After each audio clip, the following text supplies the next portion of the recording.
నమస్కారం వార్తలకు స్వాగతం. ముందుగా ముఖ్యాంశాలు. సోషల్ మీడియా వారియర్స్ తో సీఎం జగన్ ముఖాముఖి, పలు అంశాలపై వివరణ.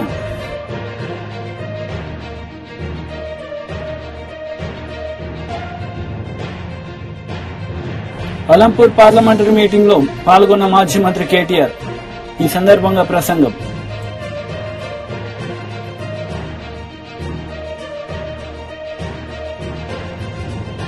గజపతి నగరం నియోజకవర్గం ఆడబిడ్డలతో టీడీపీ అధినేత నారా చంద్రబాబు నాయుడు ముఖాముఖి, పలు అంశాలపై వివరణ.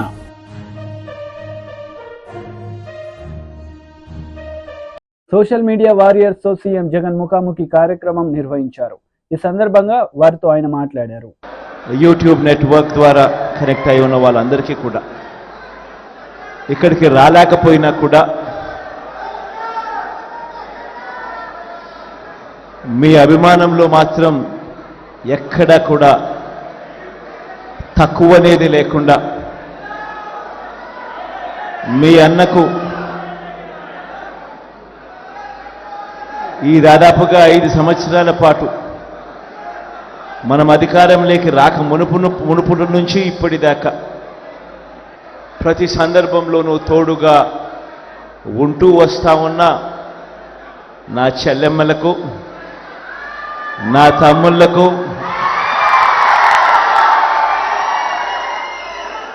కొంతమంది నా అన్నలకు కూడా, మీ అందరికీ కూడా మీ జగన్, మీ అన్న, మీ తమ్ముడు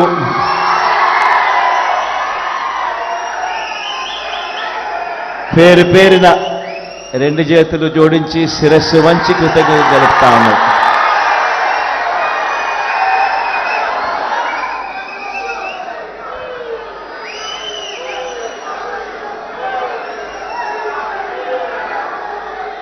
ఈరోజు ఇక్కడ మనమంతా కూడా ఏకమయ్యాం.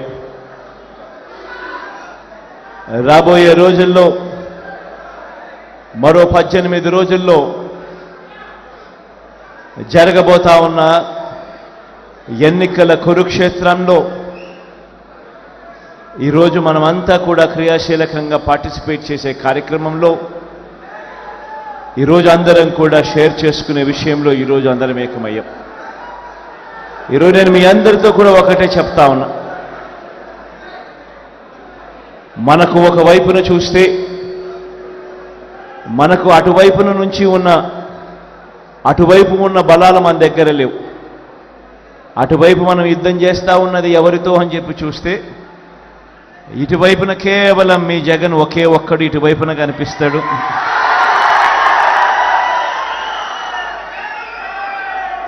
కానీ అటువైపున చూస్తే చాలా గంభీరంగా కనిపిస్తూ ఉంటుంది.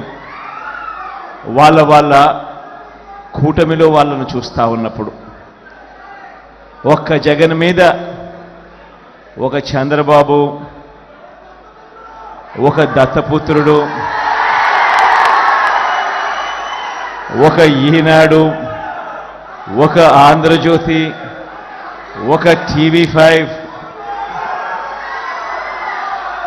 వీళ్ళందరూ సరిపోరన్నట్టుగా ఒక బీజేపీ, ఒక కాంగ్రెస్, వీళ్ళందరే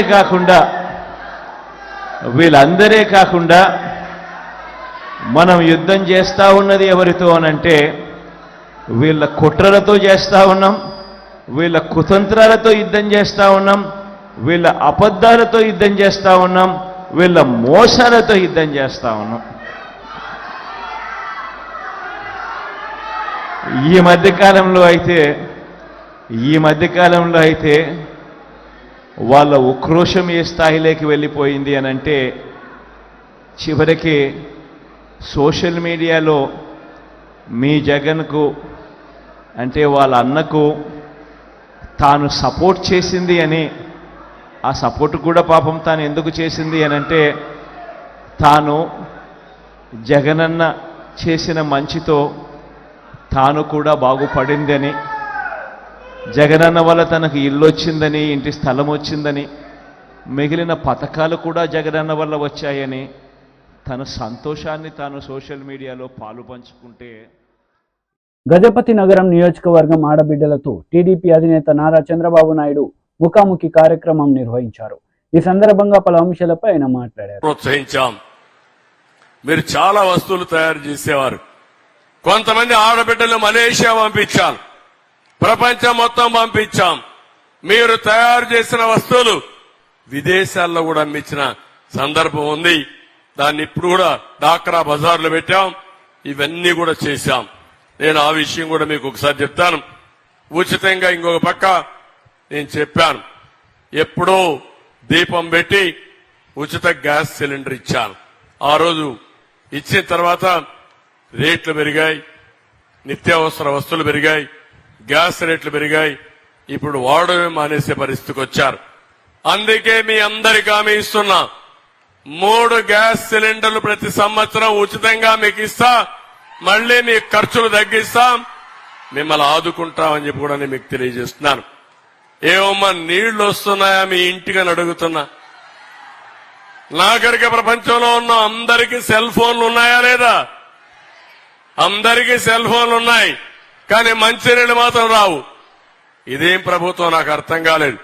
అందుకే హామీ ఇస్తున్నా, ప్రతి ఒక్క ఇంటికి ప్రొటెక్టెడ్ వాటర్ స్కీమ్ ద్వారా, ట్యాప్ ద్వారా మీ ఇంటికి నీళ్లు ఇచ్చే బాధ్యత మాది. 5 ఏళ్లలో అన్ని ఇండ్లు, అన్ని గ్రామాలు పూర్తి చేస్తామని చెప్పి కూడా నేను మీకు తెలియజేస్తున్నా. గవర్నమెంట్ ఆఫ్ ఇండియాలో జల్ జీవన్ మిషన్ ఉంది. వాళ్ళు డబ్బులు ఇస్తున్నారు. ఆ డబ్బులు కూడా వీళ్ళు ఉపయోగించడం లేదు. ఇది చాలా దుర్మార్గం. ఇది కేంద్రం ఇస్తానన్న వీళ్ళ అసమర్థత వల్ల ఆ డబ్బులు ఉపయోగించి నీళ్లు ఇచ్చే పరిస్థితి లేదు. పక్కన తెలంగాణలో అన్ని గ్రామాల్లో అన్ని ఇండ్లకు నీళ్లు ఇస్తే ఇక్కడ నీళ్లు కూడా ఇవ్వలేని అసమర్థుడి ముఖ్యమంత్రి నీళ్లు ఇవ్వలేడు. గాని మీ ఇంటికి డోర్ డెలివరీ ఉంది. మద్యం ఉందా లేదా అని అడుగుతున్నా మిమ్మల్ని. ఎవరు కావాలన్నా మద్యం మీ ఇంటికి పంపిస్తున్నాడు. గంజాయి మాత్రం దొరుకుతుంది, మంచినీళ్ళు దొరికే పరిస్థితి లేదు. అందుకే ఒకే ఒక విషయం మీకు చెప్తున్నా. నా ఆలోచన, నా ఆశయం ఎన్టీ రామారావు గారు ఎప్పుడో చెప్పారు, పేదరికం లేని సమాజాన్ని చూడాలనేది ఎన్టీ రామారావు గారి ఆశయం. నేను అందుకే హామీ ఇస్తున్నా, ఈ రోజు నుంచి నేను ఏ పని చేసినా ఈ పేదవాళ్ల దృష్టిలో పెట్టుకునే పని చేస్తా. మీకు అది కూడా కొంతమందికి అనుమానం రావచ్చు, ఎట్లా చేస్తారని కూడా. మీరు కొన్ని విషయాలు మీరు గుర్తుపెట్టుకోవాలి. 25 ఏళ్లు 30 ఏళ్లకు మునిపైతే, నేను చిన్నప్పుడైతే మా ఊర్లో కరెంటు కూడా ఉండేది కాదు. నేను ఎలిమెంటరీ స్కూల్ ఉన్నప్పుడు అప్పుడప్పుడే కరెంటు వచ్చింది. తర్వాత నేను ముఖ్యమంత్రి అయిన తర్వాత కరెంటు కూడా సరిగా వచ్చేది కాదు. అప్పుడే నేను సంస్కరణ తీసుకొచ్చాను. చాలా మంది నన్ను వ్యతిరేకించారు. అవి తీసుకొచ్చిన తర్వాత ఎక్కడా కరెంటు కొరత లేకుండా చేసిన పార్టీ తెలుగుదేశం పార్టీ. జవాబుదారీతనం తీసుకొచ్చిన పార్టీ తెలుగుదేశం పార్టీ. ఈ రోజు మీరు చూస్తే మీ ఇంటి మీద మీరు సోలార్ ప్యానెల్స్ పెట్టుకుని మీకు కావలసిన కరెంటు మీ ఇంటి దగ్గరనే ఉత్పత్తి చేసుకునే పరిస్థితికి వచ్చాం. ఇది గాని చేసుకుంటే మీకు అవసరమైతే కరెంటు మీరే ఉత్పత్తి చేసుకుంటారు, మీ ఇంటికి మీరే వాడుకుంటారు. మీ పొలంలో సోలార్ పంప్ సెట్స్ పెడితే కరెంటు వాడుకుంటారు. సర్ప్లస్ వస్తే గవర్నమెంట్కి ఇస్తారు. ఇలాంటి వినూత్నమైన విధానాల వల్ల ఈరోజు ఒక్క విషయం మీకు చెప్పాను. ఒకప్పుడు నేను చూసేవాడిని, గ్రామాలకు రోడ్లు కూడా ఉండేటే కాదు. టీడీపీ అధికార ప్రతినిధి కొమ్మారెడ్డి పట్టాభిరామ్ మీడియా సమావేశం నిర్వహించారు. ఈ సందర్భంగా సీఎం జగన్ పై మండిపడ్డారు. లేదు కాబట్టి ఫైనల్ అకౌంట్స్ తేల్చుకుందాం అని చెప్పి తిరుగుతా ఉన్నాడు. ప్రతి జిల్లాకి వెళ్ళటం, ఆ జిల్లాలో ఉన్నటువంటి తన మాఫియానంతా పిలవటం. ఏంటా బ్రదర్ చెప్పు, ఏంటి లెక్క చెప్పు, ఏంటి ఇసుక లెక్క ఎంత, 5 సంవత్సరాలు ఇదిగో ఇంత దోచావు, నా తాడేపల్లి కొంపకి ఇంత పంపించావు, ఇంకెంత పెండింగ్ ఉంది, ఎప్పుడు ఇస్తావు, ఇంక ఫైనల్ ఇంక లేదు, అకౌంట్ సెటిల్మెంటే. ఎందుకంటే మన అకౌంట్ సెటిల్ చేస్తా ఉన్నారు ఇక్కడ ప్రజలందరూ. కాబట్టి మనం కూడా మన అకౌంట్ సెటిల్ చేసుకోవాలి కదా. నువ్వెంత వాటా తీసుకున్నావు, నాకు ఇస్తానన్నది ఎంత, ఇంకా ఇవ్వాల్సింది ఎంత, కాబట్టి ఆ లెక్కలు తేల్చండి అని చెప్పి ప్రతి జిల్లాలో ఊర్లో తెస్టేస్తా ఉన్నాడు. మైనింగ్లో లెక్కెంత, ఇసుక దోపిడీలో లెక్కెంత, ఎర్రచందనంలో లెక్కెంత, ఇంత రావాలి బస్సులో, వేసే 4 మూటలు రావాలి, వేసే నా బస్సులో. వేసుకుని వెళ్ళిపోవాలి, మళ్ళీ ఇంకో జిల్లాకి అక్కడ కలెక్షన్ చూసుకోవాలి.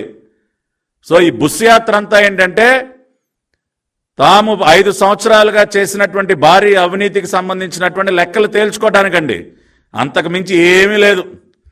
ఈయన గారు మాటలు వినటానికి ఎవడో సిద్ధంగా లేడు, ఇంక ఏదో చేస్తానంటే నమ్మటానికి ప్రజలు సిద్ధంగా లేరు. కాబట్టి ఈ లెక్కలు తేల్చుకోవటానికి తన మాఫియాతో సమావేశాలు ఏర్పాటు చేసుకుని అకౌంట్ సెటిల్ చేసుకోవటానికి జిల్లా జిల్లా వెళతా ఉన్నాడు. ఇవాళ అదే రకంగా ఈ రాష్ట్ర ముఖ్యమంత్రి విజయనగరం జిల్లాలో కూడా అడుగుపెట్టాడు. మరి అక్కడ కూడా లెక్క బాగా తేల్చుకోవాల్సిన లెక్క చాలా ఉందండి. ఎందుకంటే విజయనగరం జిల్లాలో ఒక భారీ అవినీతి తిమింగళం అక్కడ కూర్చునుంది. మనందరికీ తెలుసు కదా, బొత్స సత్యబాబు ఫ్యామిలీ మింగేస్తా ఉన్నారు. జిల్లా మొత్తాన్ని కూడా పూర్తిగా జిల్లాకి క్షౌరం చేస్తా ఉన్నారు. మొత్తం ఇది ఫ్యామిలీ ప్యాకేజ్ కదండి. బొత్సాది సింగిల్ అకౌంట్ కాదు, అది జాయింట్ ఫ్యామిలీ అకౌంట్ అది. కాబట్టి జగన్ రెడ్డి గారికి చాలా టైం పడుతుంది. విజయనగరం లెక్క తేల్చుకోవాలంటే, అక్కడ వీళ్ళు చేసినటువంటి దోపిడీ లెక్కలు తేలాలంటే పాపం 4-5 గంటలు, మినిమంగా 4-5 గంటలు ఫ్యామిలీ మొత్తాన్ని కూర్చోబెట్టి లెక్కలు తేల్చుకోవాలి. ఏమైనా సత్యబాబు, ఇసుకలో ఎంత దోచావు, మైనింగ్లో ఎంత దోచావు, నువ్వెంత తిన్నావు, నీ మేనల్లుడు చిన్నసీను నువ్వేదో బాగా దోచేస్తాడని జడ్పీ చైర్మన్ ఇమ్మంటే ఇచ్చాను, ఏమైనా చిన్నసీను నువ్వెంత మింగావు, ఇదిగో ఇంతే. మళ్ళీ ఫోన్ చేస్తాడు మధ్యలో. తాడేపల్లి కొంపలో ఒక చిత్రగుప్తుడు ఉన్నాడు కదా, జీతగాడు సజ్జల, ఫోన్ చేస్తాడు, ఏమైనా సజ్జల చిన్నసీను లెక్క ఎంత రావాలి, మనకి ఎంత వచ్చింది, ఇంత రావాలా, ఇదిగో ఇంత రావాలంటే బస్సులే 4 మూటలే బస్సులో. ఏమైనా సత్యబాబు నీ పరిస్థితి ఏంటి, ఇలా మొత్తం ఒక్కొక్కడిని కూర్చోబెట్టి అడుగుతాడు. ఏమైనా గజపతి నగరం, ఏమైనా అప్పల నరసయ్య ఏంటి నీ సంగతి ఏంటి, ఇదిగో బాగా ఇంత మింగావు కదా, ఇంత పెండింగ్ ఉంది లెక్క సెటిల్ చేయి. లేదంటే ఆ నెల్లిమల్ల అక్కడ అప్పలనాయుడు, మొత్తం ఫ్యామిలీ కదా. సత్యబాబు ఫ్యామిలీ మొత్తం ఇదే పనిలో ఉంటారు కదా. విజయనగరం జిల్లాని మొత్తం కూడా దోచోతలు బారేశారు. కాబట్టి జగన్ రెడ్డి వాళ్ళ విజయనగరం జిల్లా దేనికి వెళ్ళాడంటే, ప్రతి జిల్లాలో ఏ విధంగా అయితే తన YSRCP trade union president Gautam Reddy media సమావేశం నిర్వహించారు. ఈ సందర్భంగా పలు అంశాలపై ఆయన మాట్లాడారు. పైన ప్రేమాభిమానాలు కలిగినటువంటి వ్యక్తి కాబట్టి అవుట్ సోర్సింగ్ కార్పొరేషన్ ఏర్పాటు చేసి లక్షలాది మంది ఉద్యోగుల యొక్క జీవితాలు బాగు చేయటమే కాకుండా ఉద్యోగ భద్రత కల్పించినటువంటి ఆయన ఆర్టీసీని, కార్పొరేషన్ గా ఉండేటువంటి ఆర్టీసీని ప్రభుత్వంలో విలీనం చేసి వేలాది మంది ఉద్యోగస్తులందరినీ కూడా పర్మనెంట్ చేసినటువంటి ఇది కనపట్లేదా చంద్రబాబు నాయుడు, రామోజీరావు అనేటువంటి మేము అడుగుతా ఉన్నాం. ఇదే కాదండి, ఇవాళ దీనిలో కూడా మీరందరూ కూడా తెలిసినటువంటి విషయం, ఈ ఉద్యోగ సంఘాలన్నీ కూర్చుని నియమ నిబంధనలు తయారు చేశారు. అదే గనక కాదు అనుకుని గనక ఈయన మొత్తాన్ని గనక కళ్ళు మూసుకుని మొత్తం అందరినీ కూడా చేసినట్లయితే ఇదే రామోజీరావు, ఇదే చంద్రబాబు నాయుడు అడ్డగోలుగా ఇచ్చేశారు, మీ ఇళ్లలో వాళ్ళకు కూడా ఇచ్చారనేటువంటి మాట మాట్లాడుతున్నారు. ఒక ప్రభుత్వ సంస్థలో ఉన్నప్పుడు, ఒక ప్రభుత్వాన్ని నడుపుతున్నటువంటి పద్ధతిలో ఒక నియమ నిబంధనల ప్రకారంగా వెళ్లేటువంటి స్థాయి జగన్మోహన్ రెడ్డి గారికి ఉన్నది కాబట్టి అందరు ఉద్యోగస్తుల్ని ఒప్పించి ఈ రకంగా తీసుకోవడం అనేటువంటి జరిగింది. ఇంకొక చిన్న విషయం చెప్పాలి, ఎస్సీ ఎస్టీ ఉద్యోగస్తులకి సంబంధించినంత వరకు ఆయన మాట్లాడతాడు, వారి ఉద్యోగాలు తప్ప తతిమాయ పర్మనెంట్ చేస్తా ఉన్నారు. కానీ అంటే ఏంటి దాని అర్థం అంటే, ఎస్సీ ఎస్టీ ఉద్యోగస్తులకి ఎవరైతే ఉద్యోగస్తుల పేరు మీద అనౌన్స్మెంట్ జరిగిందో వాటిల్లో కూడా అందరినీ కూడా నియామకం చేయాలనేటువంటి మాట మాట్లాడుతూ ఉన్నాడు ఈ రామోజీరావు గారు, చంద్రబాబు నాయుడు. అసలు వీళ్ళకి బుద్ధి ఉందా? అసలు వీళ్ళు ఏమన్నా భోజనం తింటున్నారా లేదా అనేటువంటి నాకు అర్థం కావట్లా. అశుద్ధం తింటున్నారు కాబట్టి ఈ రకమైనటువంటి రాతలు రాస్తా ఉన్నారు. ఇది సరైనటువంటి కాదు. ఇప్పటికైనా కూడా గ్రహించండి, ఉద్యోగస్తులంటే ప్రేమాతి సేవలు కలిగినటువంటి జగన్మోహన్ రెడ్డి గారు మున్సిపల్ కార్మికులు 9,000, 8,000తో పనిచేస్తున్నటువంటి వాళ్ళు ఏకదమనే వాళ్ళు 21,000 రూపాయలు ఇచ్చినటువంటి ఘనత చంద్రబాబు నాయుడుకి దక్కిందా లేకపోతే జగన్ గారికి దక్కిందా? రోజు మేము అరెస్ట్ అయ్యేవాళ్ళం, రోజు ఉద్యమాలు చేసేవాళ్ళం. చంద్రబాబు నాయుడు 9,000 నుంచి పెంచేవాడు కాదు. జగన్మోహన్ రెడ్డి గారు పాదయాత్ర వచ్చిన తర్వాత సంతకాలు చేసేటువంటి మొట్టమొదటి సంతకాల్లో మున్సిపల్ కార్మికులకు 21,000 నుంచి 22,000 రూపాయలు తీసినటువంటిది జగన్మోహన్ రెడ్డి గారు. మరి ఇది కనపట్లేదా మీకు? అదే కాదండి, కార్మిక వర్గం ఎక్కడైతే ఉందో, ఎక్కడైతే కార్మిక వర్గం ఆటో డ్రైవర్ల 10,000 ఇస్తున్నారు, దర్జీలా, దోబీలా వారందరికీ 10,000 రూపాయలు ఇవ్వటం అనేటువంటి కార్మికులే కదా వారంతా. అదే తరహాలో ఇవాళ ఉండేటువంటి పరిస్థితులు చేనేత కార్మికులు భోజనానికి లేకుండా ఉంటే 24,000 ఇచ్చినటువంటి ఘనత కార్మిక వర్గానికి ఉద్యోగస్తులకి అండగా దండగా నిలిచినటువంటి జగన్మోహన్ రెడ్డి గారు తప్ప మరొకటి కాదు. అరాచక పాలనకి బ్రాండ్ అంబాసిడరు చంద్రబాబు నాయుడు. అందుకు గల కారణం ఉమ్మడి రాష్ట్రంలో ఉండగా నవరత్నాలు లాంటి ఫ్యాక్టరీలు నమ్మేసి వేలాది మంది ఉద్యోగస్తుల్ని రోడ్డున పడేసినటువంటి ఘనత నీది కాదా అనేటువంటి అడుగుతున్నాం. దీన్ని దృష్టిలో పెట్టుకుని మాట్లాడమంటున్నాం. అంతేగాని ఈ రకమైనటువంటి తప్పుడు వార్తలు రాసి ప్రజల్ని ఏదో మభ్య పెడదాం అనేటువంటి చూస్తే ఏ ఒక్కడు నమ్మరు. ఉద్యోగస్తులు హ్యాపీగా. మహిళా కమిషన్ మాజీ చైర్పర్సన్ వాసిరెడ్డి పద్మ మీడియా సమావేశం నిర్వహించారు. ఈ సందర్భంగా టీడీపీ నేతలపై ఆమె మండిపడ్డారు. మొత్తం ఈ రోజున అధికారంలోకి వచ్చిన తర్వాత 14,219 పోస్టులని, టీచర్ పోస్టులని ముఖ్యమంత్రి జగన్మోహన్ రెడ్డి గారు నియామకం చేస్తే మీ హయాంలో 0. ఒక్క టీచర్ పోస్టును కూడా భర్తీ చేయకుండా ఇవాళ మళ్లీ దొంగ మాటలతోటి అధికారంలోకి రాగానే మెగా డిఎస్సి తొలి సంతకం అని మాట్లాడడానికి అసలు బాధ్యత ఉన్నటువంటి మనిషేనా మీరని అడుగుతూ ఉన్నాం. ఈ రోజున మేము పాఠశాల విద్యకి అత్యధిక ప్రాధాన్యత ఇస్తున్నాం కాబట్టే ఎక్కడా కూడా వేకెన్సీ లేదు అనేటటువంటి విధంగా ప్రభుత్వ పాఠశాలల్ని ఇవాళ తీర్చిదిద్దాం. ఎక్కడ సబ్జెక్ట్ వైజ్ టీచర్స్ అనేటటువంటి కాన్సెప్ట్ తీసుకున్నాం. ఎక్కడా కూడా ఉపాధ్యాయులు లేకుండా ఉండకూడదు, ఖాళీలు ఉండకూడదు అనేటటువంటి దానితో రిక్రూట్ చేశాం. ఈ రోజు మళ్ళీ తాజాగా మళ్ళీ డిఎస్సిని కూడా మేము నోటిఫికేషన్ ఇచ్చున్నాం. దాని ద్వారా కూడా మొత్తం ఈ రోజున ఇంకా 6,100 పోస్టులని భర్తీ చేయబోతున్నాం. మొత్తం ఈ రోజున జగన్మోహన్ రెడ్డి గారు 20,319 టీచర్ పోస్టులని ఈ రోజు నియమిస్తుంటే మీ హయాంలో ఒక్క టీచర్ నియామకం కూడా జరగకుండా ఇవాళ మెగా డిఎస్సి మొదటి సంతకం అని మాట్లాడడం అనేటటువంటిది ఇది ఎంత బాధ్యతారాహిత్యమో ప్రజలకు అర్థం కావడం లేదని అనుకుంటున్నారా?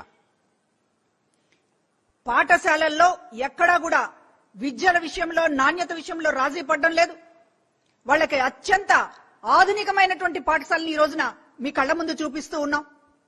నాడు నేడు ద్వారా 100 కోట్ల రూపాయలు వెచ్చించి జగన్మోహన్ రెడ్డి గారు ఎక్కడా కూడా పేద పిల్లలు చదువులో వెనకబడకూడదు, కార్పొరేట్ పాఠశాలలకి ధీటుగా చదువుకోవాలి అనేటటువంటి ఉద్దేశంతో ఈ రోజున పాఠశాలలను ఆధునీకరించడమే కాదు, టీచర్లను ఎక్కడా కూడా వేకెన్సీ అనేటటువంటిది లేకుండా వాళ్ళని నియమించడం దగ్గర నుంచి ప్రతి విషయంలో కూడా ఒక అత్యున్నత ప్రమాణాలను పాటిస్తున్నాం. అది మా కమిట్మెంట్. మీరు టీచర్లని నియమించరు, పాఠశాలల్ని గాలికి వదిలేస్తారు. గవర్నమెంట్ స్కూల్స్ అంటే మీకు అసలు అదొక పనికిరానటువంటి స్కూల్స్ కింద మీకు లెక్క. గాలికి వదిలేసి ఇవాళ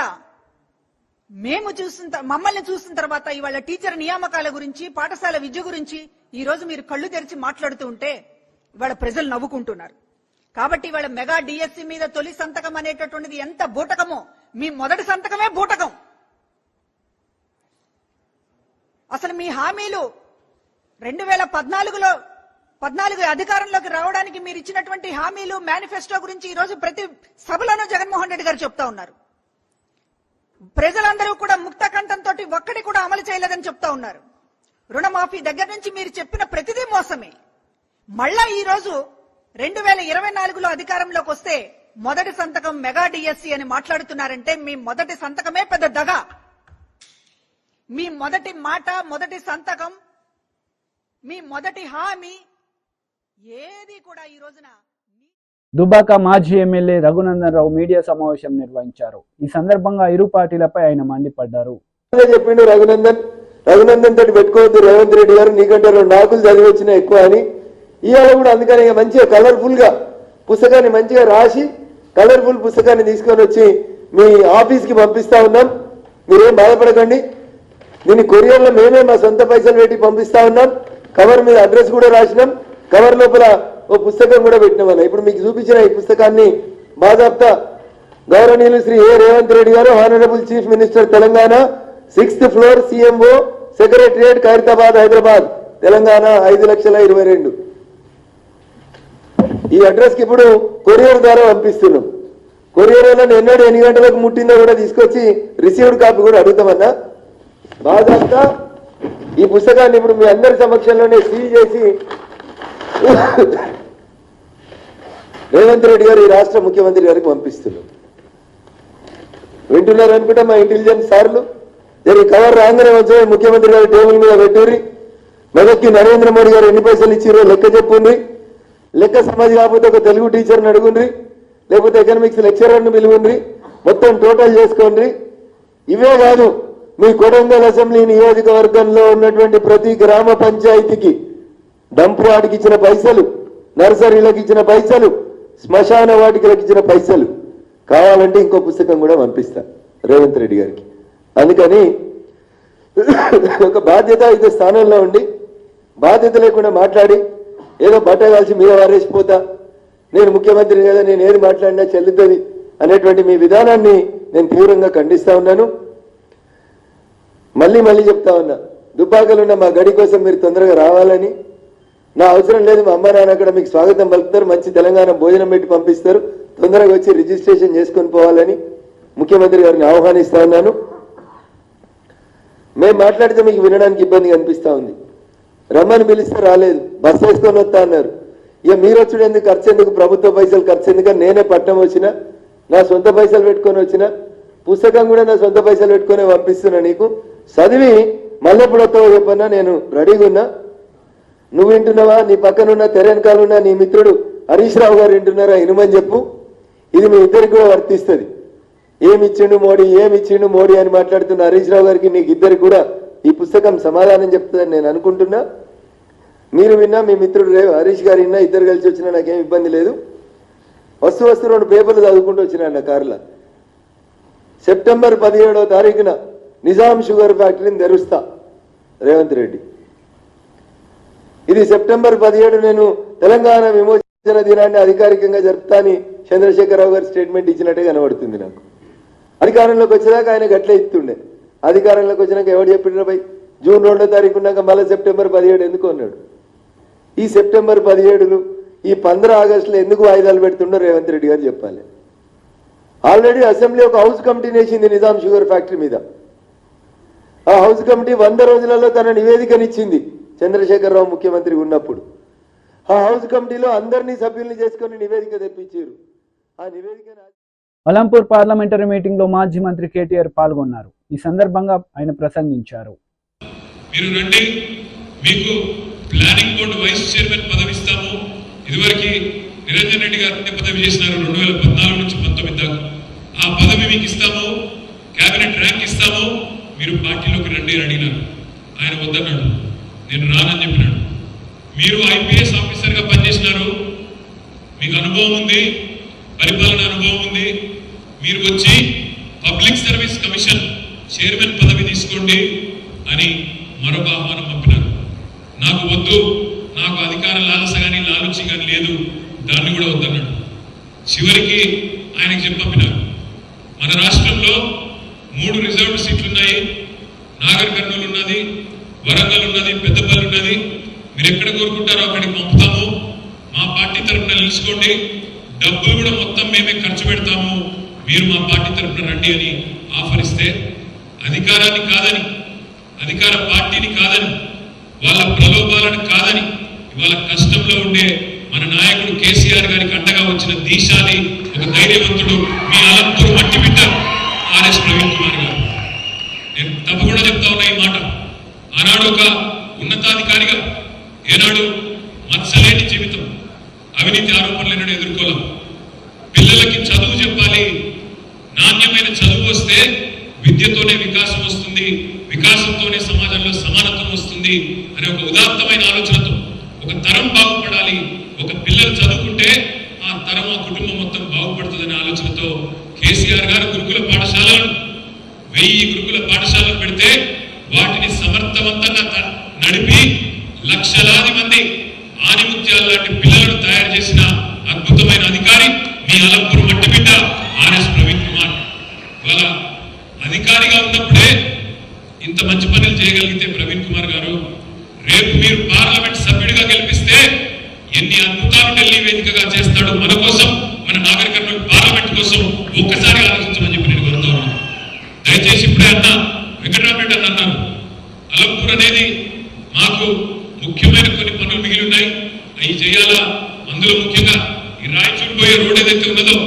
దీన్ని జాతీయ రహదారిగా చేయాలనే మాట వెంకటరామరెడ్డి అని చెప్తా ఉండేది.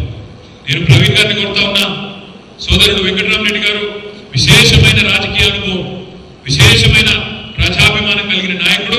అదేవిధంగా తమ్ముడు విజయ్ కూడా చక్కగా ఈ మధ్యనే ఎమ్మెల్యేగా గెలిచి యువకుడుగా ఉత్సాహవంతుడుగా ప్రజల్లో ఉంటున్న నాయకుడు. వారితో కలిసి గట్టిగా మీరు కూడా అలంపూర్కు బ్రహ్మాండమైన సేవలు అందించాలని చెప్పి మనస్ఫూర్తిగా పార్లమెంట్ సభ్యుడిగా గెలిచిన తర్వాత ఈ పనులు చేసి పెట్టాలని చెప్పి కూడా ప్రవీణ్ అన్నను నేను విజ్ఞప్తి చేస్తా ఉన్నాను. ఇంకొక మాట కూడా నేను కోరుతా ఉన్నాను. ఇవాళ ప్రవీణ్ కుమార్ గారు పార్లమెంట్ సభ్యుడిగా గెలుస్తారు అనే టాకు మనం అభ్యర్థిగా డిక్లేర్ చేసినట్టు నుంచి అయింది. నేను ఇంకొక మాట కూడా చెప్తా ఉన్నాను ఈ సందర్భంగా. గతంలో ఈ నెల 24వ తేదీన బీజేపీ, టీడీపీ, జనసేన ఉమ్మడి అనకాపల్లి ఎంపీ అభ్యర్థిగా నామినేషన్ వేయనున్నట్లు సీఎం రమేష్ చెప్పారు. అనకాపల్లిలో ఆయన మీడియాతో మాట్లాడారు.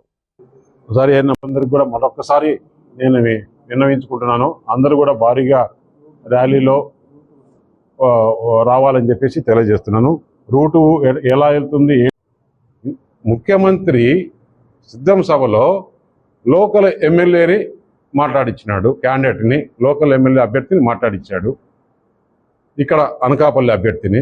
ఆయన అనకాపల్లి పార్లమెంట్ కాదా అంటే ఇంకా కూడా వారి మనసులో ఇక్కడికి ఇంకొకరిని ఎవరన్నా తీసుకురావాలా, 25వ తారీఖు రేపటి వరకు టైం ఉంది కదా అని ఏమన్నా ఆలోచన ఉందా? లేదు, నువ్వు మాట్లాడితే నీ ఒరిజినాలిటీ బయటపడుతుంది, పబ్లిక్ చూస్తారని చెప్పేసి నిజంగా మాట్లాడినే లేదా? ఈ రెండింటికి సమాధానం చెప్తే సార్. నేను మిమ్మల్ని నమస్కరించి అడుగుతున్నా, వైఎస్ఆర్ కాంగ్రెస్ పార్టీ, మీరు 7 మంది ముత్తాల నాయుడు మీడియా వాళ్ళు, అనకాపల్లి మీడియా వాళ్ళు ఎక్కడ ప్లేస్ ఫిక్స్ చేస్తే, ఏ టైం ఫిక్స్ చేస్తే, ఏ రోజు ఫిక్స్ చేస్తే ఆ రోజు నేను అందుబాటులో ఉంటా, వస్తాను. అసలు ఇక్కడ ఏం సమస్యలు ఉన్నాయి అనే అవగాహన మీరు టైం కావాలంటే 4 రోజులు తీసుకొని రండి.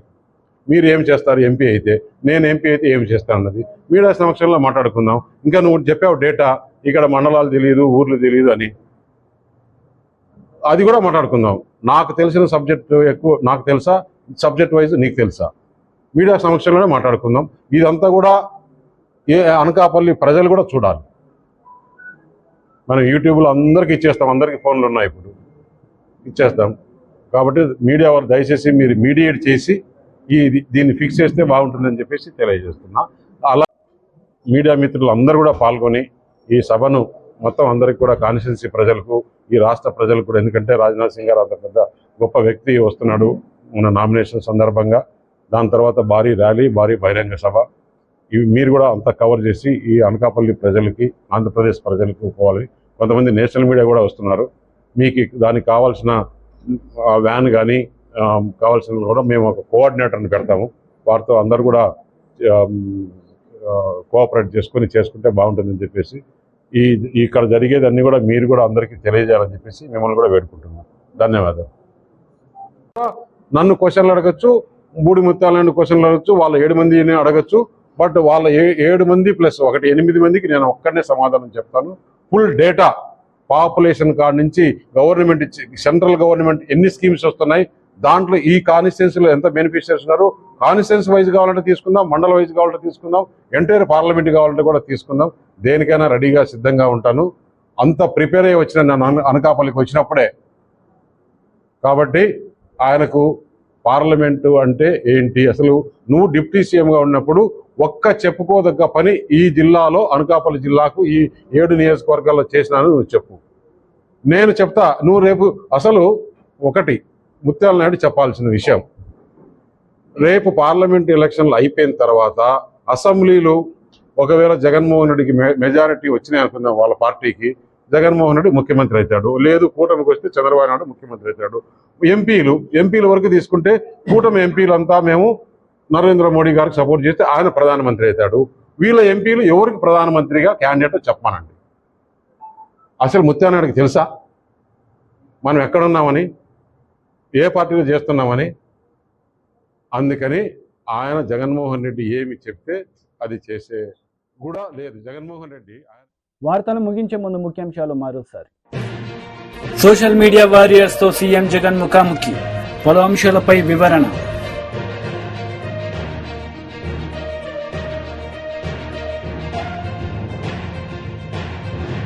అలంపూర్ పార్లమెంటరీ మీటింగ్ లో పాల్గొన్న మాజీ మంత్రి కేటీఆర్. ఈ సందర్భంగా ప్రసంగం.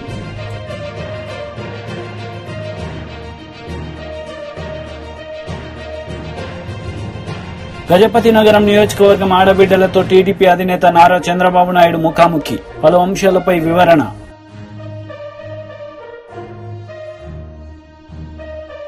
ఈ వార్తలు ఇంతటితో సమాప్తం. తిరిగి ప్రసారమయ్యే వార్తల్లో మళ్ళీ కలుద్దాం. అంతవరకు సెలవు. నమస్తే.